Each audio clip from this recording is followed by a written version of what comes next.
Hey y'all, I'm Allison Asarch from Nashville, Tennessee. Hey, I'm Sean Fraser from the Ritzy Kids. Hunters, this is Johnny from Rail Motor. Hey, it's Shane from Blind Season. Hey, it's Rob Stanier, and you can check out my music on all the streaming platforms. Check out my latest music on all the streaming sites. Check out my debut album on all streaming platforms. Check out our new debut album. Check us out on Spotify and Apple Music. And you're listening to our friends, Braggy and Curly. And my favorite bands from Australia. My two favourite podcasters, Braggy and Curly. Braggy and Curly. On the Unfiltered and Undiscovered podcast.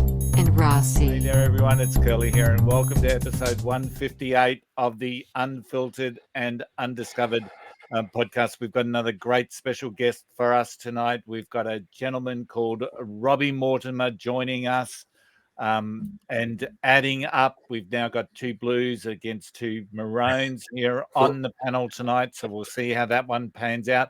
So firstly, welcome to the show, Robbie. Thanks, boys. Thanks very much for having me. It's I've been looking forward to this one. So thanks for making the time. Excellent. So let's get the formalities out of the way with our co-host, shall we? We've still got Braggy up there in the very much electricity subdued area of Agnes Water. I have to still wax his lamp, but it's not working that well. I'm sorry. It's trying to be brighter than it was last week. And we've got Rossi from Sydney. How are you guys? Excellent. Really good, mate. Really good. Yeah. Really good. So congratulations on the new job you started this week, Rossi. You're now working in like the, what is it that you do now? I'm kind of production caretaker for a really large venue in Sydney, which is in the heart of the St George district. And the funny thing about it is that it's a room I grew up in. When I was like 16 years old, I saw every band I ever loved in that room for the first time. Midnight Oil, My Sex, Hitmen, Rose Tattoo, Angels. I was 16 years old, Split Ends. And I walked in my first day, and the girl on the next desk had this poster of Split Ends with Paul Kelly and the Dots. And I said, you know what? I said, I was there. 1979. Yeah. Wow. Radio Birdman played there. Everybody played there. So it's a big room. It was about 900 people. And so you've done one big full circle, Rossi. Exactly. Gone right back to where it started. You're closing the loop. Yeah. Working for the Georges River Council. So it's a council gig. I'm surprised Paul Kelly hasn't come down and torn that poster down, because he just has disassociated himself with those early days. Yeah, he has. I want to be like Billy Baxter was the single at the time. Mate, Billy Baxter's a cracker of a song, and the only version you can get streaming is a live version that was on some Mushroom compilation. So it's interesting how some people just try and bury their old stuff. So interesting. So I know someone who's done that. Yeah. Braggy, how's the tour going? It's not really a tour, mate. But just a few gigs in Agnes, and one we played last Friday in Bundaberg at the Sugarland Tavern in front of the big screen while the footy was on. Yeah, I saw your setup. But the punters annoyed. Were they going like this to watch the game? We try and stand at either side of the stage, but Waxy and I find ourselves turning around and watching the footy anyway. There's two slots there. There's a 4 to 8 slot, and then someone comes on and plays 8 till 12, which is obviously the good one. But we don't like that one because we're old bastards. We want to be out of there by 8. Yeah, I want to be in bed. So you don't get much reaction from them. You know, you finish the song and they just they look at you, but it's all right. We booked a gig this week from 2 till 5 on a Sunday afternoon. It's great. I'm playing 2 to 5 this Saturday at Cody's. Which is their favourite venue. It's a real cool. Let's finish early. Let's finish early and go to bed. Cups of tea and bickies, mate. So, all right. So quick roundup of the footy. How's the Red Legs going? Legs still undefeated. Robbie, even though I'm a Queenslander, I was born in Townsville. I live in Adelaide, and I've kind of ashamedly pretty much converted to the other code, except for those 3 games each year that we all love. I still take my Queensland jersey out for that. Yeah, our local team, the Redlegs, they're on top of the ladder. We're going to play, but our arch rival Sturt still in second. So, Can I just ask, Braggy, what's happened to the Sydney Swans? I saw that. Mate, I don't know. But isn't the NRL kind of ladder been the same, where someone's been led and all of a sudden they fall in a hole? That's what's happened here. They've done what we like to call a Cronulla. Is that what it is? Or South. We don't mind when that happens. It's a weird season in the AFL. Yeah. Port Adelaide just killed them on the weekend. I was watching it, and it was 71-0 at one point. They hadn't scored. Yeah. They were lucky to get that. Yeah, it was a rush behind, wasn't it, or something? Unbelievable. Crazy. And the Lions had a good win against the St Kilda team, which normally give us a bit of curry. So very good to see. Did the Roosters have a bye, Rossi? No, the Roosters won. Yeah, they don't really report it because it happens so often. I was waiting for something, boys. All right, and of course, Robbie actually is related to Blues royalty, as we called it out, with the last name of Mortimer. I will let the public take a stab in the dark on which Mortimer played State of Origin. So, and are you a Canterbury supporter, a Bulldog supporter, Robbie? Yeah. I'm a diehard Bulldogs supporter. So finally this year I can kind of scream that at the top of my lungs. It's been a hard 10 years, so I'm but it's just great to see rugby league in general. Kind of the game's growing, and it's it was a good. In general, the footy's good. Like, the Origin series was great regardless of results and this and that. Obviously I'm a Blues supporter, but it was just great footy to watch this year. So it's all, honestly, as a rugby league fanatic, like it's all you can ask for is that the games are great to watch, and there's not too much, things like refereeing interferences and, the things that you want to witness as an NRL fan or just a sports fan in general. I think there's been a lot of that, this year, it's been quite present, in the NRL. So, I agree. It's just good to see, which is great. That's all I care about, to be honest, at the end of the day. I reckon they've got to have a look at the sin bin, because for really minor infractions, sending someone off at 10 minutes, it's just destroying games. Yeah. That's probably one thing I would definitely agree with. Unless it's South. Unless it's South, that's right. but like, I've seen guys get away with stuff, and I reckon if Jared Hargraves would have done it, they would have had the police on the sideline arresting him. In fairness, Jared has done that to himself, though. He's got a pretty bad rep sheet. So no, we think he's delightful. Yeah, he's been in the game for 31 years, but he's only played 10 of them because they were suspended, something like that. And it was great. It was actually great to see the Belmore on the weekend, just blue and white everywhere. Oh yeah, and the same's going to be this week at Cogra, where you're going to see red and white and blue and white. And just those old suburban battles. So the police will be out, I tell you. Yeah, I heard someone saying it on Triple M the other day. Or it might have been Fox or something saying, if they moved it to Allianz, I'm pretty sure they would sell it out as well. It's just but I'm all for. I love suburban grounds. I do too. We're taking it back to Leichhardt, all those places. It's. I even heard Joel Kane. I think he was saying it the other day. He's getting, they should revamp Redfern Oval, and just because it's in a city. Oh yeah. People just to get people at games. Just like more so, just like loving suburban grounds. That's why I love Dolphins playing out of Redcliffe. There and stuff like that. I think it's it's so important for those kind of as a country boy myself, who always kind of grew up. I guess. Wanting to have that, I love how they take it to the country, and they take, I think there's a lot of the things that are doing, they're doing some good things for rugby league at the moment, which is great. It is the greatest game. So I remember going out to Redfern Oval when I was about 10 to watch East play South, and I've never seen a more intimidating atmosphere for an opposing side. It's fantastic, and that's kind of that tribalism is like that, losing all those, like Wests and Balmain losing their identity and stuff. That kind of hurt the game, I think, in some way. Like I like to see West do well too. Yep, no, me too. Yeah, it's good for the game if that's kind of happening. But you know, as long as those doggies are doing all right, that's all I kind of care about.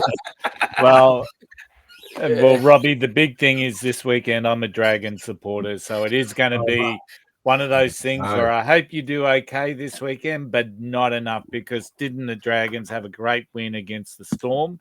And we finally showed a little bit of ticker and resilience. Next week, so it's good we're having this conversation now. So we'll see. I don't reckon I'd ever want Willie Army Kickout running at me though. I don't think I'd ever want that. I think I'd be running the other way. Or catching one of those bombs from Matt Bird. Yeah, no thanks. Well, he's from out your way though, isn't he? He's a Dubbo boy, so there's quite a few Dubbo boys that are playing all Central West boys that are playing in the NRL at the moment. It's a great breeding ground for rugby league. Like Penrith, obviously sweep a lot of them up, being the most Western club. But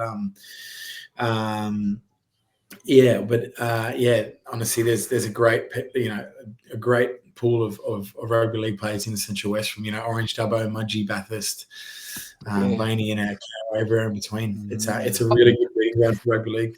I've done a gig in Blaney. I reckon that's a Curly. I reckon that's a good. God, it was cold. Good segue into where Robbie's from with Orange, which is a beautiful little country town there. Yeah. Yes. Usually my first question to get before off the you do podcast into the music podcast. But before you do, Braggy, before you do, I do have to say, because Robbie's here tonight. Because he's also on the gig for the Groundwater Country Music Festival. Yes. Back on the Gold Coast from the 18th to the 20th. It features 3 days of live music from some of the best international and homegrown country music stars, including Robbie. And I'm fascinated by this festival because it's free. So it's 3 days along the Broad Beach. Yeah, free. Like free. Wow. Broad Beach? At Broad Beach there. And there's 3 days, multiple. And so I think it's fantastic. Family fun, incredible music by the beach. And of course, it features on the guests on the set list as my voice, Robbie Mortimer. So welcome to the show, Robbie. Thanks very much, fellas. Yeah, as I said, it's an honor to be here. I very much looking forward to having a chat, boys. Now you can go, Braggy. Sorry, Curly. Robbie, I usually started off because I start with the first question about how you growing up there in that rugby league family in Orange. When was the first time you thought music was going to be a thing for you? Was it early on? I'm assuming your dad and your uncle playing a lot of the old 80s and 70s rock and roll sort of stuff in the household. But where did you pick it up, mate? Yeah, mate. It's I actually love kind of reminiscing on this. It's funny, as I've kind of brought music out of, it's made me think a bit more about my journey, which has been really special, actually. Like, obviously, I grew up on a farm. I'm the youngest of 5 boys. And, I've said this a little bit, since I've been kind of chatting about my journey, but my mum and dad very much gave us the opportunity to do, like, whatever we wanted to do growing up, as long as we did it properly. So my dad's a very hard worker. He absolutely idolizes and worships my mum. And we were kind of very much brought up with those values as well. And we just always had music playing. Dad had an old Land Cruiser, and we used to work. Like, we worked very hard on the farm as kids as well. As I mentioned, being the youngest of 5 boys, we weren't sitting around playing PlayStation, Nintendo, or anything like that. It was out on the farms. And we loved that. We absolutely hated it. Sorry, to start with, because it was But it ended up turning us into some good men with some good work ethics and stuff like that. But Dad used to park his old Land Cruiser up the top of the hill, and we used to listen to it'd be the ABC's Saturday Scrum, whatever it was, and with the footy, and then in between that there was always like Johnny Cash playing, or there was. There was just always kind of a bit of that, Slim was going to run. Midnight Oil, or there's a lot of that Australian, Cold Chisel, In Excess, all that kind of stuff. And then that was just really ingrained into me. And then, but I've had a real love for storytelling in country music in particular. So my dad was a very good poet, or is a very good poet. And I just picked that up from Dad. I think like I loved the fact that what was told in country songs was something that I was living and that I was doing. So it was very authentic to me. It was something I really connected with. Even things like probably especially things like John Williamson and Slim Dusty and stuff like that, where I was out on the land doing things that he had spoken about, or I was taking in things like, speaking of river gums and trees and and just like little Australianisms that I kind of started to pick up as a young kid. Then Banjo Patterson, being from Orange as well, we studied a lot of Banjo Patterson stuff. So I just found a real love for lyrics and things like that. And obviously that trend, as I said, transitioned into the love of music and just how accessible music was for us growing up, and then playing on obviously in excess and they're probably one of my biggest influences in life. But in terms of the music and that kind of Australian, I love seeing Aussies do well. I absolutely love seeing Australians do well when so it was just always it was always with us. I obviously wanted to do a rugby league dream as well. I chased that, but music for me was it was something that was very, very early on for me. It's one of my earliest memories in general is having a love for music, and then picking it up and really kind of wanting to do something with it. I mean, I can just picture that, what you just said with your dad's got the Land Cruiser on top. It's like listening to a Macca on Sunday morning. I mean, I'm from Townsville, so it's a kind of biggest city, but I used to listen to Macca in the morning sometimes too. And there was always someone phoned up saying, "Yeah, I'm just in the Harvester and I got bloody this on and I'm listening to that." And it's just it was really special. Yeah, it's very special to cut. And I said it's just one of my memories. I remember, and you'd open the doors of it, and still leave it running because otherwise the battery would go dead. So you'd open the doors of it, just carry across the farm, and that's great. I always just see the footy scores. And as I said, it's just always music that I remember it so clearly. Just those kind of those. There was always a music that I loved listening. It just got you through. Like when you're a young kid, you don't really want to be working on the farm, but it just got you through. It was just something that and then it was just, as I said, it was just always playing. I never ever remember a time in my childhood where we didn't have music on. Like it was always going, no matter what was happening in our from 6, 7 a.m. we wake up in the morning, there was it was cranking in our house until to bed. And then even after, mum and dad would sit out and have a glass of wine or a beer together after a long day of us boys, and have 5 boys working a farm, homework, nights, brushing teeth, boys arguing, but mum and dad would sit down and have a glass of wine together, and I remember Elton John and Billy Joel playing, and Bob Dylan, and it was just stuff. As I said, and it's beautiful to kind of, even just now I'm kind of getting goosebumps talking about it, because I remember it so. It's just such a big thing that was ingrained in me, and mum and dad wouldn't have even known that was happening, but it was, it's a really good lesson for me as well. You're a product of your kind of surround, of your surround. You never know what's going to turn the lights on, right? Absolutely, mate. Yeah, but I watched your clip today, and I'm sitting at the most recent clip, and you look like a lot of fun. Like, man, the moment I saw it, I'm like going Orange.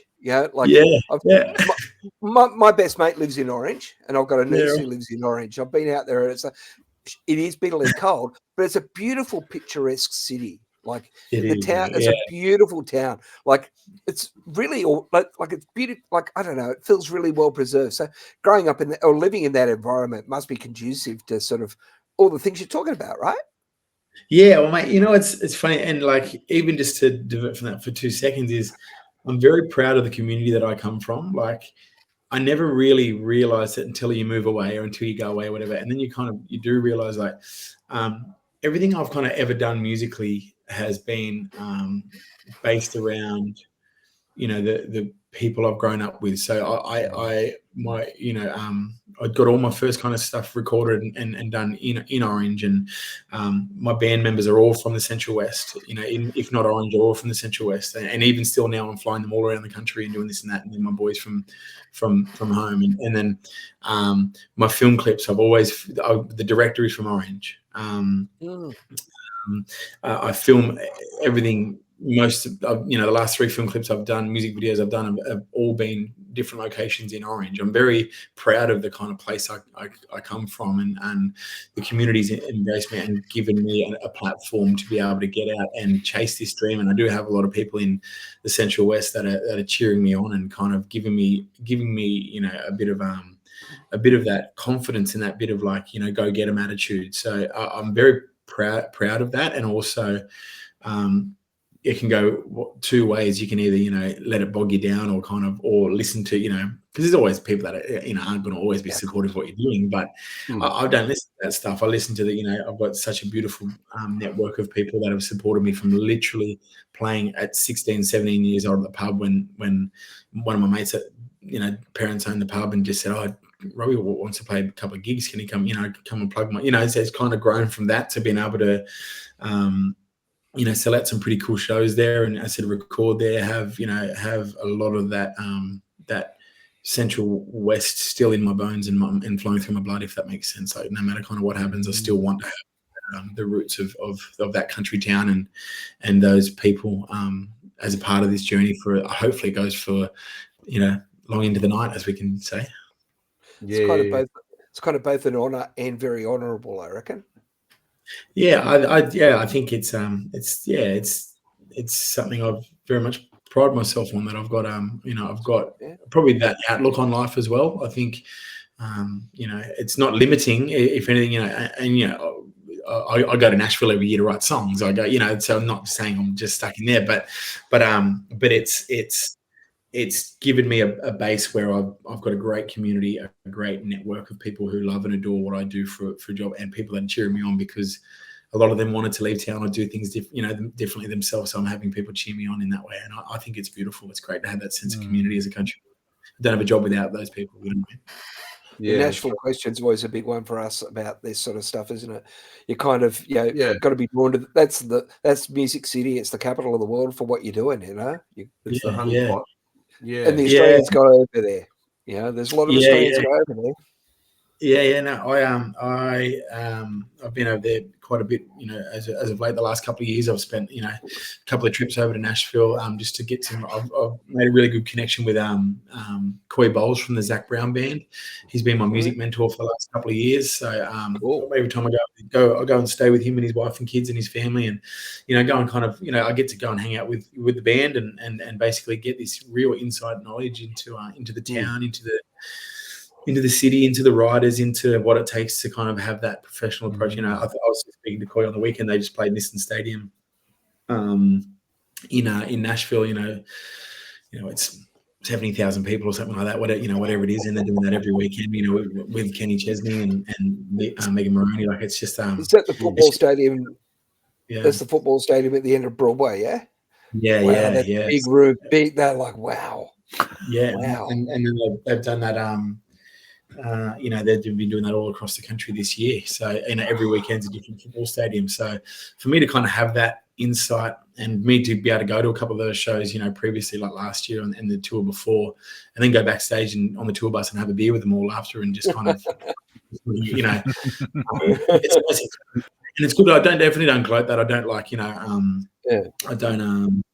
I'm very honoured to kind of have that. So I'm not a person that's like posting all over socials and this and that, because it's an opportunity that I've got, and the reason I've gotten that opportunity is because they see me as just a normal bloke as well, which is, even though I'm like, well, this is my heroes I'm sitting with having a beer, but it's pretty cool. Yeah. But they're working musicians and they're normal. It's just a bigger scale. That's all. Absolutely. Yeah. And they appreciate how hard I'm working for it. And they love my work ethic and the fact that I would go over to the States to really kind of try and, chat. But the fact that I've very much kept Australia as my base and my, my inspiration behind a lot of what I'm doing. That's one thing that a lot of the band members have said to me is like, don't ever lose that. That's your point of difference, beauty, I guess. That's what I was going to say. Like with so many, and we talk about this a bit, Rossi, don't we? With so many of the Australian country artists going to Nashville and getting songs, writing songs there, and some people getting albums and songs produced there. Do you think, is there an Australian sound? How do you distinguish yourself from the rest of the sounding American Mate, it's a great question. Like, it's something I think it just comes back authentically to you as a person, and mate, I'm the first to put my hand up. Is my very, very first, influences of music, as I mentioned, were, from the likes of, from Elvis to Johnny Cash and all those things. But then on the other side, and I mentioned this before, but like John Williamson, who sings strictly about the bush and Australian. Yeah. So I have a lot of that ingrained into me. However, I really, I love the lyrics and the fact that he is so proud of being Australian. And I was speaking to Tom from the Wolf Brothers the other day, and he mentioned the same kind of thing. And he was saying, don't lose that patriotic. Like, he wasn't saying this to me, but just in general, like that, being patriotic as an Australian is such a great thing, because I'm so really proud to be Australian. I love being an Australian musician. I've actually found a home in Australian country music. I feel like I have a place for the first time in a long time. I kind of found a place where I belong, and it's in Australian country music. So it's really nice to kind of have that home. But I do have a lot of respect and a lot of influence from some amazing artists in the States as well. So any genre is the same. It's where it's born. So you've got to respect knowing what you sing. I definitely try not to put too, like, lyrically. I try not to do too much that wouldn't connect, to an Australian as well. But as at the end of the day, it's your consumers and the people that are. I do have a lot of American-based listeners as well, so which is great. I'm also doing the PBR stuff, like the professional bull riding stuff. I've been out in the last couple of years doing that stuff, which is obviously a very American kind of based, fan base as well. So So I think authentically, I'm very. It took me a long time to. And it was actually when I was over in the States recently. I was writing with Wyatt Durrett, who I've written quite a few songs with, and he wrote Chicken Fried. He's written every Zach Brown band #1 song he's written, and Beautiful Crazy for Luke Combs. When Diamond Record, all these kind of things. I'm sitting there having a beer with him and talking. That's pretty much the soundtrack to my life, but they're never kind of content with it. You're always still searching for the same song, and that's a beautiful thing. It's not, you don't rest on the fact that I've written 25 #1s or whatever it is for Luke Combs, and I'm Songwriter of the Year, and I'm all this kind of stuff. You never rest on that, and I love that about being around people like that. And it's very much just one thing that he said to me was, because I went in with this little spreadsheet of like, oh, this is who I am, this is what I want to write about, this is blah blah blah, and he said, that's good, but you shouldn't know who you are, because if you know who you are, you're not digging deep enough. And I've never ever forgotten that. That's a great thing. So, and that's the thing about songwriting is it's so why people keep doing it is it's so mysterious. We still don't know what works, why things work, and why things don't work, and why and where does it come from? It's just an amazing thing. Yeah, everyone would do it if it was that easy. You know what I mean? That's right. But and the more you do it, the better you get at it. And I can see that from listening to your back catalogue, No, I'm very proud of the progress. Mate, last year I went and I literally locked myself in the room and I wrote 100 and God knows 100 and something songs. I put it out into the universe. If anyone is out there keen to write with me, I'll travel to you. I don't care where. Mel Dyer was at Port Macquarie, and she said to me, I was like, I really, really want to write with you. And she's like, oh, I'm in Port, blah, blah, blah. I said, I'm in Orange. And she said, oh, we'll link up one day. And I said, no, I'll come to you. I'll drive. And I drove literally 8 hours to do it. Wow. That's great. She's an absolute sweetheart, that girl. She's awesome, mate. I have so much time for Mel. Max Jackson's another one who's been beautiful with her time with me. In terms of writing, there's a couple of people at the start who probably, and I totally respect this as well, who probably didn't take me too seriously or really know if they wanted to, have that, and people are busy people. I understand that, but there's been a couple of people in the industry, and they all know who they are, who just gave me that 5 minutes, and all I needed was 5 minutes. And now it's funny because I feel like now I've been given a couple of opportunities by people. The doors open a little bit more, and then you start getting a little more seriously, and then you get some runs on the board and this and that. And mate, I'm still very green in my career, but I'm learning every day, and I'm loving learning. And to be honest, like riding. This year's been a bit of a wave, riding the wave of things are going amazing, and then they halt, and you go, "Geez, the world spins a little bit quicker than it did yesterday." Enthusiastic, Robbie. Yeah. And that's life. I do understand that, but like I'm starting to kind of fall in love with that hardship of it too, which is I've always been known for being a really hard worker, but but this it's been really nice to kind of get a couple of runs on the board, just to be taken a bit more seriously in the industry, and I think people are enjoying. I'm always very smiley and optimistic, and everyone says breath of fresh air to have you around. And as I said, it's beautiful to find a place in Australian country music, and find somewhere I really belong. I've really loved that. It's been my favorite thing about this whole journey. Absolutely, Robbie. It was interesting when we were off air before. Braggy and I had just connected on. We were sort of talking, and last week we spoke with Tyler Rodriguez, of course, and she was talking about all these different genres of country music, and mentioned the country rap is even now a thing, or and then and Braggy says, well, I think you can, especially with You Got That Love, you can put that down to country dance. Yeah, I don't know if that's a genre, but it's an up dancey song. Whose cows were they? Whose cows were they, mate? Mate, say I've got to give me a little bit of I'm going to give you a bit of backstory on this, and I think you'll all appreciate this. I was honestly, I was eating cereal one morning, and I just got the mix back for that song, and I had this idea ages and ages and ages ago about I really want to make, I am smiling 99% of the day. I think it's it's an infectious way to be. It's no matter what we're kind of going through, we can get a bit of comedy around things, and don't take life too seriously. And that's paraphrasing, like, what I mean by that. Obviously there's things happened with people, and there's reasons not to smile. But with this song, mate, I just want to make music that makes people feel good and feel happy and feel something, however it is. Like, it will feel something and leave better than feeling better than when you came, basically. But with this, mate, I was eating a bowl of cereal, and I saw the date of it was like the date of the milk was it was March 22nd or whatever it was, because it was the day that Blow the Speakers came out.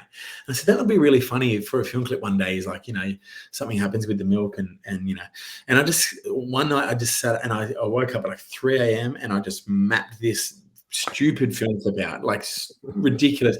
I called my director the next day and I said, don't say a word for 5 minutes. Just let me pitch something to you. I just don't want you to say a word, because...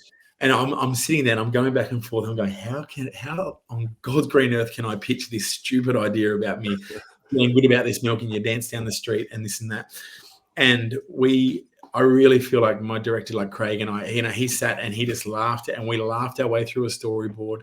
And the good thing is, I think the whole thought of me doing that music video was, I want people to laugh and feel good and know that I've probably come across as, I'm a high energy kind of country rock dude. Yeah. But got that bit of that cheeky wild streak in me, and I take the piss out of myself. And I think it's really important these days that Australian humor is kind of going missing a little bit. Yes.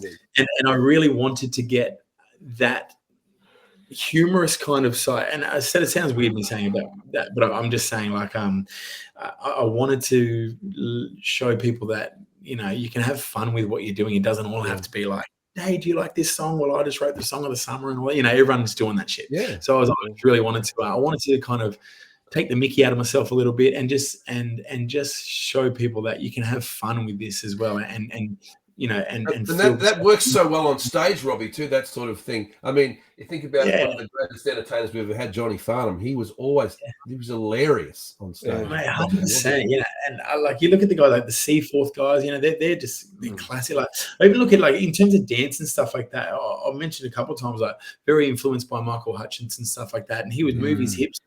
He had like a real sex appeal kind of thing going on. But it was more so for me, it's just the ability to and I'm not a dancer, by the way. Let me make that very clear. I'm not trying to. I'm purposely. I'm very much taking out of myself doing it. So, but mate, we just came up with this, story, from eating the apple in the supermarket, and you were just always searching for this love. The Give the cows are brother actually flowers. my drummer Phil. He's a cattle farmer, and I hey mate, can we come and film a film clip at your house? I've got to pretend to milk a cow. He's like, mate, I don't even want to know. There you go, like do whatever you want. So we had so much fun with it. I've got my little nieces in it. I've got all the people that are there from my hometown. There was a local IGA, the local spa. Yeah, That's cool. All local people that are in it. And as I said, I'm extremely proud of that. I probably haven't really dived into that enough, and I probably should. I think I really should hone in on that. They're all local people, and from the streets to the actors to everything in between. It's all local.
That's the essence of country music, isn't it?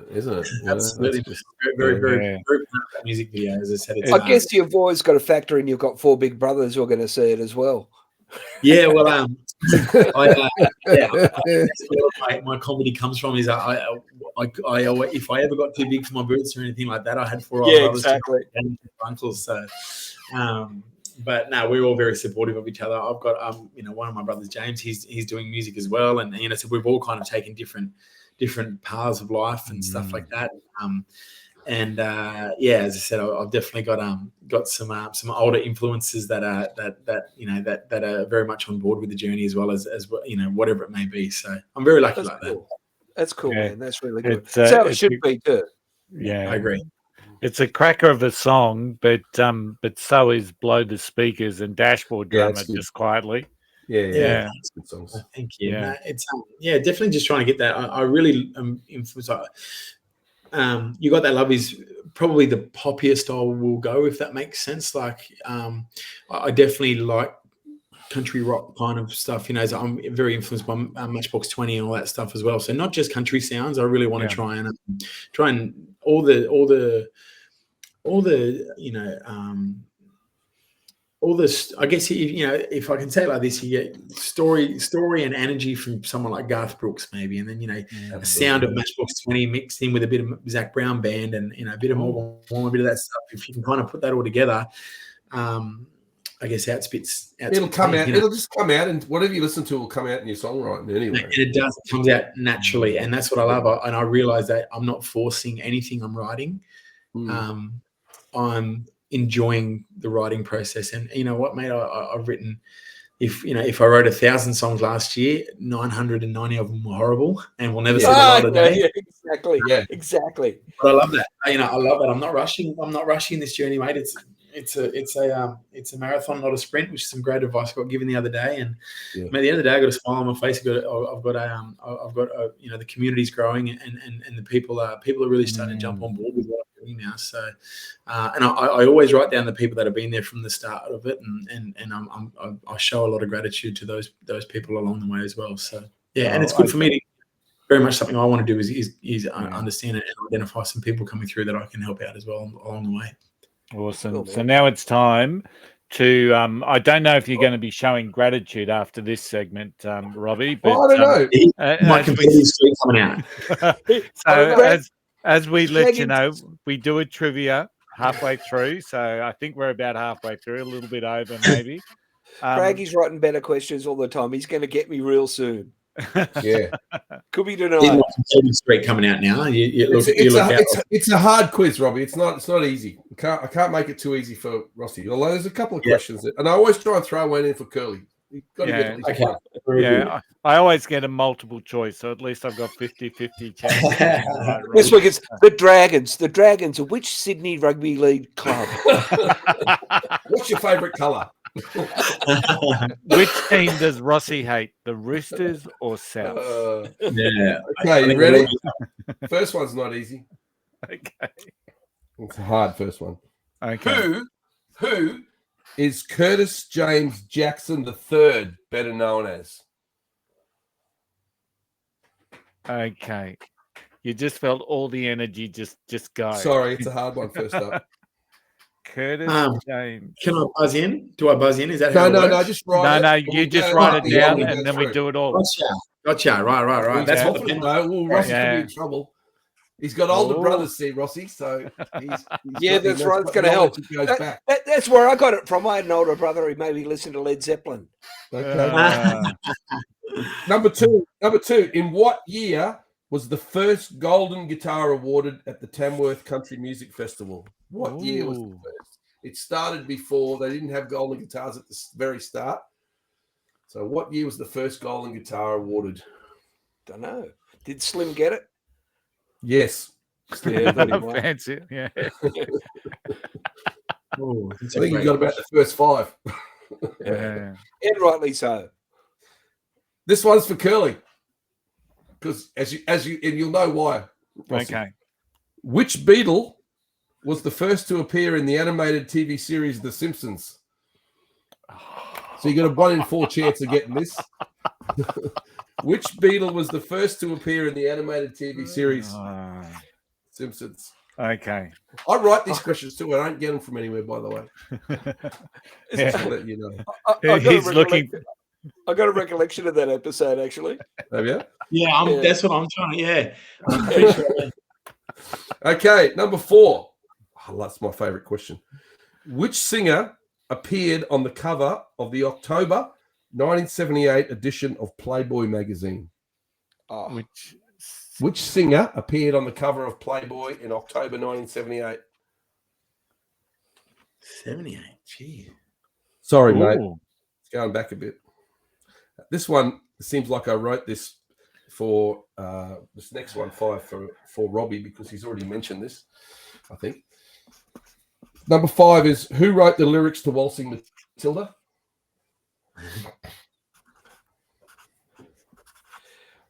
Can I also say, yes, the same man founded the Australian Journalists Association? Oh, I didn't know that. Wow, there you go. Number 6, who is the only artist in music history to have released 9 albums that were certified diamond, which is 10 million, Rossi? Multi-platinum. 9 albums certified diamond by the Recording Industry Association of America. There's only one person who's released 9 albums that have sold 10 million each or more. Jeez, that'd be nice. Wouldn't that be nice? I'd settle for plastic. I'd settle for enough Spotify plays so I could afford a 6-pack. Yeah. Okay, number 7. What instrument is played with 2 hands, neither of which touch it?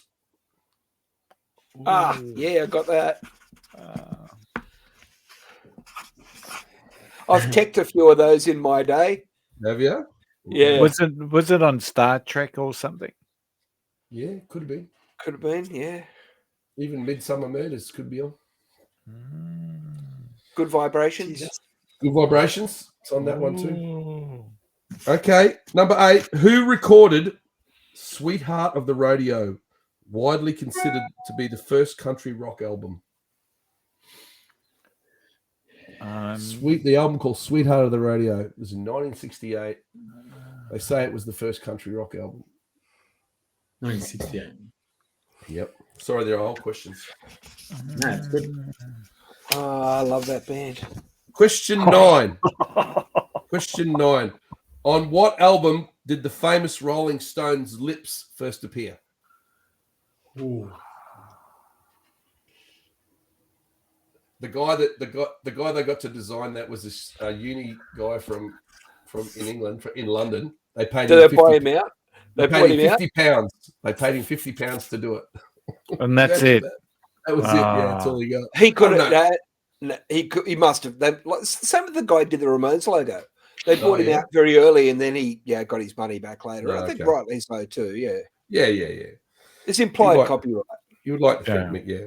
And the last question, this is a cool question too, Curly. Which of the following is not one of Frank Zappa's children? Ahmet, Euclid, Moon Unit, Dweezil, or Diva? Ahmet, Euclid, Moon Unit, Dweezil, or Diva? Which one of those is not Frank Zappa child? I just feel like I'm a passenger or a sightseer in this segment. You're on the bench. Yeah. Waiting for HIA. Very much on the bench, yes. Oh, my God. Okay, ready? Yeah, let's go. Curtis James Jackson is 50 Cent. 50 Cent. Did you know that, Rossi? Yeah, I did. I did know a little bit about rappers because I live in Punchbowl. Oh. Yeah, fair enough. The first golden guitar was awarded in 1973. Oh my God! Oh no! Oh, Even a broken clock's right twice a day. Absolutely. How's that for a stab in the dark? Okay. Number 3 was Ringo was in the second series of The Simpsons. Got that one. Yeah, 2 well from done. 3. That's the best percentage. Can we stop now? In 1978, it was Dolly Parton on the cover. Right. They asked her several times to be the centerfold, and she turned it down. Yeah. She's all class, that woman. She is. And I missed. She came to Adelaide a few years back, and I freaking didn't go. They said it was amazing. They said she just played every freaking instrument. Freakishly good. She played the drums apparently for one song. Truly. But the bass, she played bass, she played guitar, she played mandolin, she played banjo. Banjo's curly. Yeah. Banjo Patterson wrote Waltzing Matilda. The words. Number 6, Garth Brooks. So he's the guy who sold 9 albums that have sold over 10 million each. The theremin, Robbie, it's that one of us go. Radio waves. You don't touch it. You just move your hands closer. And What's it called? Theremin. Oh, that's what I had. No. Is it? Sweetheart of the Radio is by the Byrds. What a man. Man. I could listen to the Byrds all day. Really? Yeah, I love them. It's that 12-string, man. It's the 12-string and the vocal harmony. Bob Dylan song. No. They're killers, man. Sticky Fingers was the first album the Stones I was going to say that too. I was going to say that. Yeah. I didn't put it down. And, Robbie seems to have done pretty well here, Braggy. Just I quietly, know. but Could be in trouble. Yeah. He could be in trouble. And Frank Zappa's got 2 sons, Ahmet and Dweezil. Had 2 sons, yeah, and 2 daughters, Moon Unit and Diva. Euclid is not. Euclid. Yeah, no, I said Ahmet. Ahmet's the youngest, I think. I'm not sure. You know, Dweezil was named after the name he gave to his wife had Big a toe. deformed little toe or something. Yeah. And when he was in the hospital and Dweezil was born, because he's the oldest, he called it Dweezil, and they wouldn't let him do it. Yep. No way. Yeah. And they registered every band. They went and registered the name with every band member's name in it. So he had like 15 names. Yeah. No. Yeah. And then he changed. And then when Dweezil got to 5, they told him that he was going to be Dweezil, and he said, "That's what I want to be," and he went and got it changed. Yeah, that's right. Wow. Kidding. That's great. Dweezil's pretty cool. He's a pretty cool cat. He's an amazing player too. He's so good at copying that. He just does all his dad's stuff, doesn't he? Yeah, I saw Zappa by Zappa at the Metro Theatre in Sydney. He had a number of the guys from his dad's band. It's insane, isn't it? Yeah, great. Great. So, do you know how I was 2 from 3? I ended up with 2 from 10. You made a good start, mate. How'd you go, Robbie? I got 4. That's better than most guests. Yeah, it's good. I said Michael Jackson for the Garth Brooks one. I thought it might have been Michael Jackson. That was a good guess. I would have gone there too. I didn't know. So I said George Strait for the Birds one. And then the year, once you said the year, kind of threw me. Yeah. But I said 1971 instead of 73 for Golden Guitar. So, sorry, Slim. Joy. Sorry about that one. Good for young Rossi. I got 6 because I did the Paul McCartney Ringo one. The Paul McCartney episode's hilarious when who's on top playing Hard Day's Night on the tabla. I was going through. I was trying to flick through on the internet some Simpsons episodes to try and find a music question, and there's one where I can't remember what it's called, but there's one where Homer wants to form the second best band in the world, so he gets all the worst duo partners. So he gets like Garfunkel. And he gets Oates from Hall & Oates, and he gets the guy that played with George Michael in Wham. Andrew Ridgway. The second best band. That's really good. That's hilarious. Yeah, those early Simpsons series are the funniest things in the world. I reckon when Conan O'Brien was writing for that show, it was the funniest thing in the world. Monorail episode still gets me. Yeah, there is a backstory here, Robbie, too. So Braggy would often say, what do these musicians have in common? And he'd name 5 musicians. And my answer was always, they've all been on The Simpsons. Well, my first idea, Curly, for the question today was I'm going to find a band or someone that wasn't on The Simpsons. Yeah. Fucking no one. Everybody was on there. It's been on for 30 years. What do you expect? All right. So before we get back into talking about Robbie, I just want to have a quick chat about the lineup for the Groundwater Country Music Festival. Because it's a cracker, and of course you're on it, Robbie. So we've got the likes of Casey Chambers, Canadian Tim Hicks, Shannon Knoll, Braggy's good friends, Sweet Talk. They've been on the show. We love those guys. Max Jackson, you've mentioned her already, and I love these two guys. These two bands, Hillbilly Goats, and a band called Twang. And I'm just intrigued. I'm keen to get down there, but.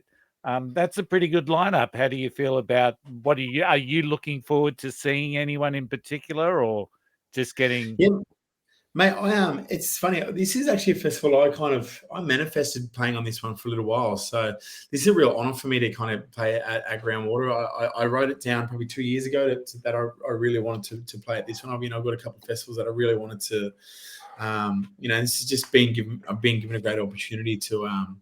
Just to make honestly, my thing now is I just need to get on stage and get seen by people now, which is going to be great. So this is a great opportunity for me to do that. And there's a lot of people that I'm really looking forward to. I know Fliss and Josh are playing. I know I can't wait to go and see Shannon Knowles set. I know that they've got a really exciting, and that's only the first announcement too. Josh Setterfield's playing. This obviously I love Max's music, and there's some amazing artists on there. So I'm, I think the best part about it is, I'm very much a person that wants to go and, as you guys I'm sure have gathered, is, don't just want to sit backstage. I want to go out and have a beer out the front and and people. So that's it's going to be a great. I just got back from the Gold Coast yesterday. I was doing some promo up there for the event and just like looked at where the setup is, and as you mentioned, free event run by Destination Queensland or Queensland Tourism or Gold Coast Tourism. So it doesn't get much better than that, because the lineup's amazing. It's in one of the most beautiful parts of the world. There's so much to do up there.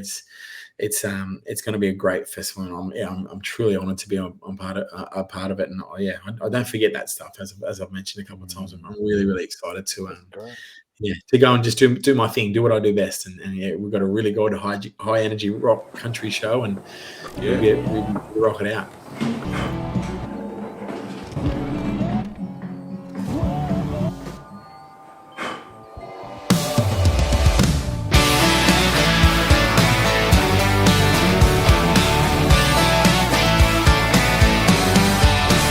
Got that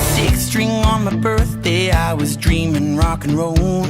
Standing on the table, only 5 years old. Singing songs, don't know the meaning. Got addicted to the feeling. Yeah, those memories turn to stories for when we grow old. Here we're all searching for something to believe in, and the songs that we'll be singing till the day we die. Give me a back road, give me a radio, and turn it up loud, blow the speakers tonight. Hey! Turn it up loud. It'd be great if more councils put free music on. Yeah. It's I'll talk to them, Braggy. Yeah, thanks, mate. leave it up to you, Rossi. That's on you now, mate. It's going to be it's a public service, really. You know, Well, and I think they do a bit. Yeah. It's starting to come. Orange is about to put on a festival, a free festival. I think Rubens and a couple other people are coming. So yeah. Hopefully, mate, after COVID, especially, it's good to get. It helps everyone. It helps people get social. It helps the small businesses that have been struggling through this period, and it helps musicians. It doesn't. Yeah, it's not rocket science. I think it's a really, really, it should be happening. Yeah, it's like you said before, accommodation-wise. mate. It spreads the happiness too, which is music's a ticket to happiness. Yeah, Is the sun absolutely. coming up in Queensland, Braggy? Because it looks as though you're getting a bit better light now. Am I? Maybe Waxy's fired one up in the background. Yeah. So, and Groundwater's been going for 10 years. And I didn't even realise that it was this free festival. So, down on the Gold Coast. So, I'm certainly going to pop down there this year. Yeah, I think it's great to have people like Mark Duckworth that have has the vision for something like this and to stick it out for 10 years and really kind of get some traction behind it now. And I think forgive me, I think Casey Barnes headlined it last year and Lee Kerner again the year before, and they've got internationals coming out this year with Gordon. It's just, mate, it's a wonderful thing that now that the popularity of country music is obviously growing. It's going to be a really killer weekend, mate. And as I said, I'm looking forward to rocking out with my band, and it's creeping up quickly. So we'll be rock and roll, which will be great. Can't wait. Broadbeach certainly has been the scene of the crime in the past, I assure you. Now, don't they have a jazz festival as well? Yeah, they did something down in We've had that for years as well. Yeah, right. It might have been a Broadie as well. Yeah. So, mate, it's definitely you know what? It actually might have been that. They have blues on at Broadbeach. They have a blues. Yeah, that's right. Jazz and blues at Broadbeach. Yeah, they do too. Yeah, it's always been one of my favourite parts of the world. Yeah, great story. The best memories I have of Broadbeach is during schoolies, the 6 years I went to schoolies. But anyway, me too. So completely going off track. Braggy, you made some comments as we were talking about the album. Yeah, we always talk about Robbie on this. We were talking about the new way that everyone listens to music now on Spotify, and the way young artists and everybody's putting things out. Whether you put a single out, put an EP out, and I saw you had an album, and I listened to the album. I didn't listen to every song all the way through, but I listened to all the songs on the album, and I noticed you've obviously considered it as one big piece of art, because there's a little song at the start which I really love, and there's a little finish at the end and I even noticed you said that's it. I come from the era of concept albums where the whole album was a piece of artwork, so I really like that. And there's some songs on there I like too. I really like the Follow the Wind, which I think you must have written with your brother, because I saw another Mortimer on there. Is that right? Follow the Wind. First, I just want to say I appreciate you actually picking that up, because I very much consume albums from start to finish. I put it on at the start. I don't shuffle, and I let it play through. And it's a lot of art. I do appreciate you saying that, because that's more than I'm letting on too, because it's nice to I guess being I was mid to early 20s when I kind of put that album out.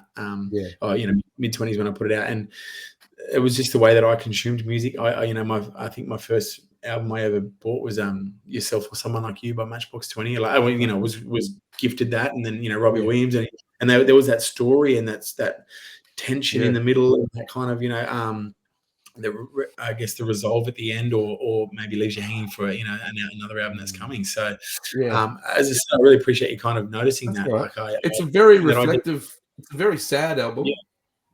Yeah. It's funny. It was a different kind of part of my life where I was writing a lot of poetry and writing a lot of there's a lot. It kind of really is a bit of a wave, that album. Like it takes you on a long kind of journey, and a lot of it is personal stuff. A lot of it is stuff that I have read in books or watched in movies, and was able to kind of create characters and things out of, and poems, and I'm really. That was probably when I felt like I was really creating at a level where I didn't, I feel like I'm at a better place now with it, but I didn't care if my mum and dad listened to it, or if it was just my mum and dad that listened to it and me, or if the world.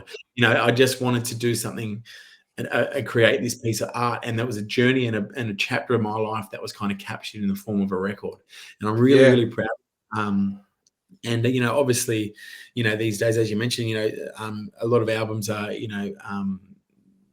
they all sound like singles. You know what I mean? So I was very much one of my all-time favorite albums is Cleopatra by the Lumineers, actually, and it's very much a story-based album. So I was pretty inspired by that. Like with as you mentioned, the first song kind of flows into the second and flows into the third, and there's like links that through the whole album. So that's something I'd loosely like to do, going forward as well. But I think an album should take you on a journey and on a ride of good, bad, and sad, and happy, and in between. No matter what you're kind of going through, then there is a song for everyone. And basically, to what I should put it down to, I guess, create it for yourself, because if you love it enough, then other people will as well. If you believe in it, then other people will. So don't do it for anyone else. All the great songs have got a little piece of your heart in them, So that's the goal in the songwriting. I reckon. Yeah, no, I appreciate you picking that up, mate, because that's definitely something I wanted to do. And as I said, it's very much about catalogue. I don't promote that kind of stuff. It's just something that I'm very proud of, and I've decided to keep it up there on Spotify and it's all good that you stuff. did, because it's good to show the journey, And, and I think you mentioned before, people definitely delete their earlier stuff and this and that, and I also understand that too. But for me, I want to show people how much I've grown and where I've taken my journey, and because I have people that have been there from the very, very start of those songs, and even songs I had out, before that. I think I only printed on a CD. Some people bring me those. I'm like, oh, that's a frisbee. Throw that one away. So yeah. But it's that incremental change. You don't even notice it happening because it's happening to you. Yeah, no, absolutely, mate. So it's it's been nice to kind of see that, and it's also a good reminder of how far you've come as well. It's a bit it's just like a photograph. When you look at you can't be embarrassed by it. It is what it is. It is a snapshot of time. That's what you were doing then, right? Yeah. The nice thing is, I know that from experience. That day that I put that album out, I literally had tears in my eyes, because this is the proudest moment I've ever had in my music career. And then it's funny, you evolve, and you should evolve. You definitely should evolve. And but it's funny because these songs, like You Got That Love, and I'll probably look back at the music video I did for that in 2 years and be like, oh my God, what was I thinking? What was I doing? But it's and I've realized that, and I'll never change that, because I as I've mentioned quite a bit tonight, I'm very much about the journey and capturing it all, and seeing where it takes you, because you never know what's around the corner with it, and as I said, there might be some production and the way we consume music has changed so quickly in the last 5 years compared 50 years, 20 years, 5 years. It's evolving so quickly. So hold on for dear life sometimes, and that is what it was at that stage, and this next one, whatever I've got in the works coming up is that will have a date on it too one day, and that's fine. I just love that. It's exciting though, the way that's going. We would this show exist if it wasn't for the way that we consume music now. Absolutely, yeah. And I think if you either evolve with it, or my whole thing is to hang on for dear life and see where that takes us. But I guess your work ethic, and if you speak to American musicians, as you obviously have, that the work ethic those guys have to have, the hustle culture they have to make a quid and to keep making a living. Even guys who got a bit of a profile, they work so bloody hard to make it a quid, man, and they do all sorts of things just to get it over the line. And that's what a lot of American musicians bring to the table, right? That's the other thing that's changed, hasn't it, Rossi? You got to gig more now too. Yeah, you do. Got to work really hard. Yeah. But I've got a feeling themselves and stuff now, and we stream now, and there's different things in terms of finances and that, and and it's a bloody expensive thing to do as well, is to have a music dream. But it is. I got this, for me, there's nothing else I want to be doing. It makes sense. Have you got a big organisation around you, or are you doing a lot of the heavy lifting yourself? Mate, I'm doing it all myself, which I love. I absolutely love it. I've worked with people previously, and had my own experiences with that. Good, bad, in between, and I very much learned from my journey, and it's actually this year in particular has made me realise that I love to have an idea about everything that's going on, and that can sound very controlling, and I don't mean it to, and I definitely don't. No. But I just love knowing that the wheels are turning, because no one will work as hard for you as you will, and I very much respect that. You got to fall in love with the good and the bad of it, and learn as long as you're learning on the way, and mate, it's just kind of comes down to a lot of hard work and a lot of learning, a lot of life lessons that I've learned along the way as well. But I really enjoy seeing the wheels turn a bit quicker if I just get up a little bit early on those 2 emails, or make that phone call, or write that song, or just a little bit of sacrifice. There's a lot of musicians in Australia that are doing it, the only ones that don't make it are the ones that gave up, and I really believe that in some way. I reckon the last man standing's got a bit to do with it too, right? A lot of people give up before it happens.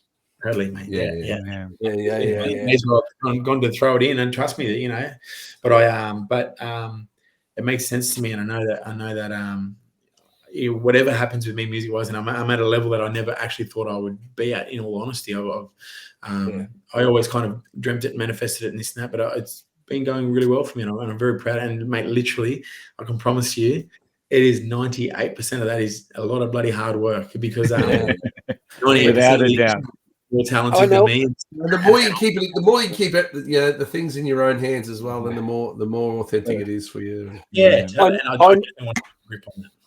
I know I'm not going to get up to Broadbeach, but I just got a feeling you're going to explode out of the box pretty hard. We leave no stone unturned on stage and off stage as well. Don't worry. So so a good crack, and mate, I'm always standing at the end of the day, after the gig with a beer in my hand and a smile on my face, and interacting, mate. I've got a lot of fans that have become really good friends of mine now, so.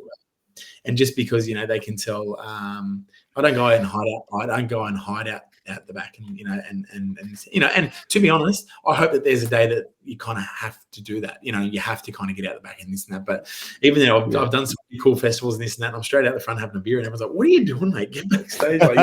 You don't strike me as you're breaking the fourth wall. Well, Robbie, if I see you at Broadbeach having a beer, I'm certainly going to be popping up to say g'day, because it's been awesome. Awesome speaking with you tonight. We have ticked over the hour, so I do need to wind her up. No worries, but thank you. You've got a couple of gigs coming up, and you've got some really interesting gigs. You've got the Walgett rodeo happening. So the Carnival of Cups at Parks on September the 20th. The Heartbeat of the Hunter Festival in Paterson, New South Wales, the 28th of September. Of course, we've talked about Groundwater on the 18th, 19th and 20th of October. But I'm really intrigued by the PBR Monster Energy tours that you're doing in Tamworth and Townsville. What is that all about? What is that? Yeah, mate. So I was lucky enough to I was signed with PBR at the beginning of 2023. It led from one opportunity led to the next and led to the next, and I've been around. I've been the halftime entertainment for the professional bull riding circuit for the last 2 years. So I've been all around the country, flying all around the country with the PBR. Being the halftime entertainment essentially in front of big sold out arenas, and it's a huge sport. It's only getting bigger. I've really become a part of the kind of PBR family. They've accepted me in as one of their own, and I've really bought into the sport. And I'll tell you what, I'm mad, but I'm not that mad. Before you ask, you're not getting on one. No way. I was a brave country kid, and then I see one of those, and I was like, couldn't pay me. You look like you could cope with it, I reckon. I think you get there, and then you realise how bloody big they are, and I'm like, nobody tends to know. You don't want to bust the guitar. It's the best experience I've had in terms of exposure, and the fact that I can get out in front of Brisbane Entertainment Centre was about 8,000 people or 7,000 people or something like that, and then the weekend after is in Cairns Entertainment Centre and Newcastle and all these kind of sold out arenas. That's cool. I've had this wonderful opportunity to get out and share my passion for country music and my story with fans from that, and I've really manifested it out there. I want to try and get over to the States and do a couple of the PBR halftime shows as well. So that'd be cool, man. Wherever I'm happy. They're your people. Cool. Yeah, definitely. Yeah. Great. It certainly wish you every success in the future. It looks like you're certainly heading the right way, Robbie. We will make sure that we've got links to your music and links to your socials and everything in our show notes. But where is the best place where you want people to go to? Are you more active on one of your platforms than others, or? I'm obviously I share a lot of my stuff on Instagram and stuff like that. So I guess Insta is probably the best one. But in terms of your music, obviously your Spotify's and your Apple Music, and all my stuff's always available. I've got some really exciting new songs coming out for the rest of the year, and come on and be a part of the journey. I very much encourage that. Send me a message and leave me a comment and all that stuff. I'll always get back to you because I love that. I love, as I mentioned a couple of times now, I've got a lot of fans that have become friends now, and it's all, being a part of this crazy journey we're on. I've got my mailing list is called the Wild Ones, and it's very much people from everywhere in all walks of life. And I said, bring them all in, we'll do it together. So that's great, man. That. Yeah, that is good. Excellent. Yeah. Now, before we sign off, before we sign off, Rossi, do you have a backstage story? Well, look, I was thinking about one, and one that popped into mind. It's, and I won't mention the man this time, but we're doing a show. We're doing a show at the Patch in Coolangatta. Yeah. Okay. And it was our last show for the year. The band came and gave us all a bottle of Jack Daniels as a gift. We drank 2 of them before they hit stage. We're all trashed, including them. I'd gone along the front of the stage. And in front of each pair of wedges, I'd put in the band member's hotel room and phone number in the front of each wedge, right? And so then the bands come off stage and there's all people hanging around, milling around. We didn't have to load out until the next day. So we had to get back up to Broadbeach, which is why we're staying at the Broadbeach Motor Inn. By the time we got back to the Broadbeach Motor Inn, the top floor of the place was heaving, and we opened the back doors of the truck, and we had another 15 or 20 girls in the back of the. We'd taken the back of the 8-tonner. We loaded there, and then everyone just went upstairs, and we had a fabulous end of year party at the Broadbeach Motor Inn. There you go, Broadbeach story. Love it. That's a good one, Rossi. I love Broadbeach. Story. Now we know why you love Broadbeach. All right. Yeah. Well, the other thing is, I had to pay the boys that night. The lighting guy came and asked for all his wages, and he was going to go over to the casino. I said, I'm going to give you $50. I'm going to give you $50 and take a second shirt, mate. Yeah, absolutely. Robbie, it's been an absolute joy having you on the show. So everyone listening, if you have enjoyed this episode, please like and subscribe, leave a review. It's the way that we get found by more people. One of the bits of feedback we're getting, Rossi and Braggy, is from Jules, the PR lady is that how people love the artists actually love coming on our show because it's the longer form, it's a bit more random and informal, and they just appreciate the opportunity to share more about who they are and what they do, and I think that's fantastic. You can't necessarily that you can't I get honestly that. appreciate how much research you guys have done in it, but more so just the ability to share my story and so the opportunity to share my story and the ability you guys to be able to bounce off that. So I very much appreciate it. I can definitely vouch for that on behalf of all Australian country music artists. It's great to have people like you guys out there that are supporting us. So we can't do it without people like you guys. So thanks for giving us. We ask this of everyone, Robbie. If you get to Tamworth and you get on the red carpet, we all just want you to say, "G'day to the boys." That's all. All right. Shutting that down. There we go. Boys. And we'll know who. I'm so excited. It's going to happen. It's going to happen. Hold me to it. Hold me to it. You send me a text. I actually swear. You send me a text on that day, and I'll do it. I will. Yeah. Okay. You can imagine if there's 4 or 5 of the people that we've spoken to all in a row. Just shout out to the boys. Sooner or later, someone's going to say, "Who are the boys? What are you talking about?" Yeah, all right. We should set up a Facebook group and include them all. Just a reminder. The loyal ones are. Hey? All right. Of course, we're on YouTube, Facebook. If you want to watch the video of our episode, we're on Spotify, YouTube. Audio versions everywhere else. We've got our website, unfiltered.undiscovered.com. We've added Robbie's music into our Spotify playlists of Unfiltered and Undiscovered. And everyone, please listen to the end of every episode because we start recording these episodes before we start recording them. And there's always a little Easter egg at the end. And it's usually some wisdom from Rossi or a little bit of humor from Rossi. So make sure you listen all the way through. Final thoughts for the day. How good was early split ends? Seriously? Absolutely. Yeah. Now, we're not here next week. We're taking a week off because we're getting old. But we will see you the week after, where I believe we've got Dave Kilpatrick coming back on the show, the son of Slim Dusty. So really looking forward to that one. So until that time, we will say goodbye. And thanks again, Robbie. And we'll see everyone soon. Robbie. Appreciate it, boys. Big.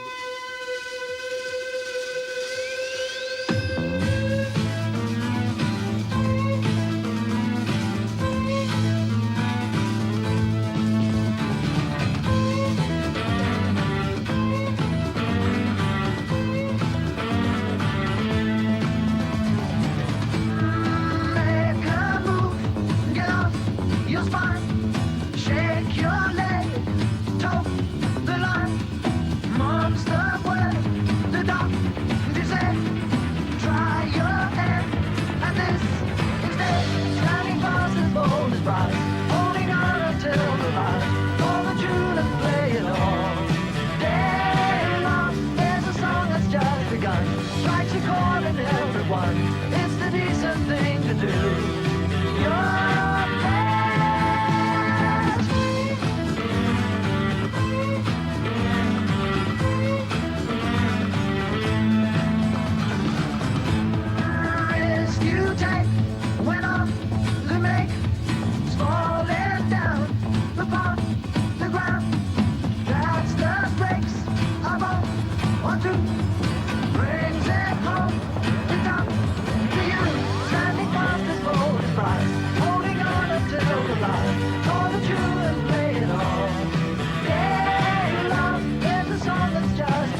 We don't talk a lot. We're just all footy nuts. So a different, different. We always talk footy. Yeah, That's good. so it's 2 Queenslanders versus two Blues, by the way. Yeah. Blues royalty, I'd say. Blues royalty. Yeah, fair enough. You got the edge this time, Rossi. Yeah, I know that one.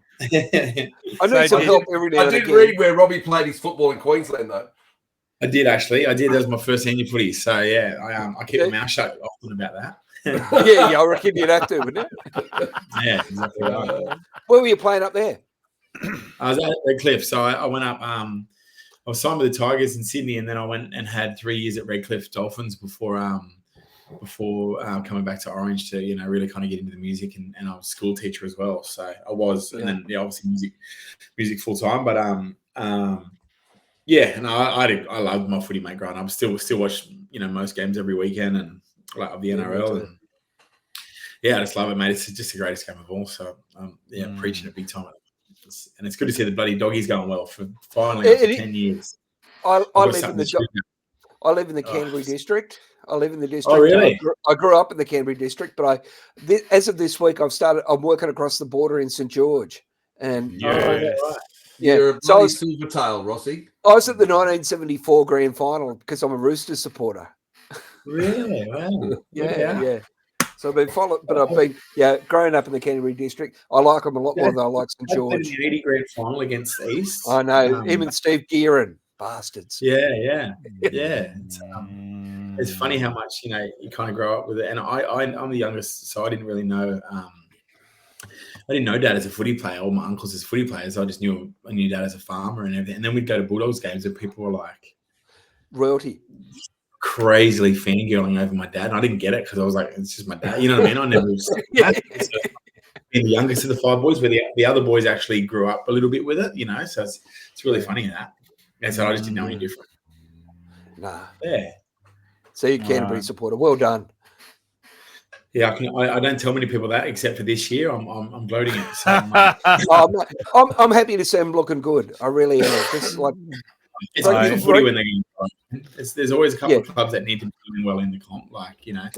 It's good, it's good. I think when the doggies going well, like when teams like Canberra and Newcastle are going well, and the one kind of the ones that are it's great seeing Penrith going. There's I think so too. Yeah, Parramatta, and how much we hate to say it, Parramatta. It's good to see Parra going well. When they're on, it's well. For the game, it really is good for the game. I enjoyed seeing Canterbury knock off South, so that was great. I like seeing South get beaten. You like seeing South get beaten by anyone. So. Every week, exactly. I watch every South game with the same passion. I just get right. All right. Let's make this thing get started, shall we? So, hey there, everyone. It's